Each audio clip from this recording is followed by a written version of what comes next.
10th class మీద ఈ అమ్మాయికి ఇక్కడ పడేలాగా ఈ అమ్మాయి నీ 10th క్లాస్ సర్టిఫికెట్లు ఎక్కడ ఉన్నాయి? స్కూల్లో ఎందుకు ఎట్టించావు? పాస్ అయ్యావా నువ్వు? ఆ సర్టిఫికెట్లు నీకు జాబ్ అయింది తన చిన్న. నువ్వు బాగా చదువుతున్నావా? బాగా చదువుతా? నువ్వు బాగా చదువుతుందా? ఆ పిల్లలు బాగా చదువుతుందా? మీ చెల్లి ఏమో నేను ముందు స్టార్ట్ చేయించేస్తాను పని. మీరు ఈలోగా ఎక్కడ ఉంటారు? ఈ లోపు ఎక్కడ ఉంటారు? ఓ పని చేయండి, వీళ్ళని ఎక్కడో చోట ఇంట్లోకి ఇంట్లోకి చేర్చి ముందు తీసేసి ఫౌండేషన్ అయ్యి నేను వేయింతాను, రేకు పెట్టి కట్టిందాం. దానికి ఏమన్నా సహకరం చేయలేదు, మ్యాండేటరీ కాదు, లేదా చేసేద్దాం పని. వీళ్ళని పెట్టేసిన వెంటనే పని స్టార్ట్ చేయించాను. ఎవరన్నా మంచి మేస్త్రి ఉంటే తీసుకురా.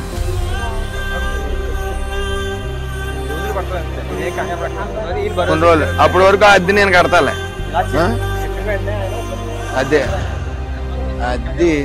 నా ఫోన్పే ఏదైనా పెట్టు, అద్దె ఎంత అయితే అంత 2 నెలలు పడద్దులే. ఎలాగా రేపు స్పీడ్గా స్టార్ట్ చేసినా 2 నెలలు పడద్దు కాబట్టి పెట్టేసి చెప్తాను.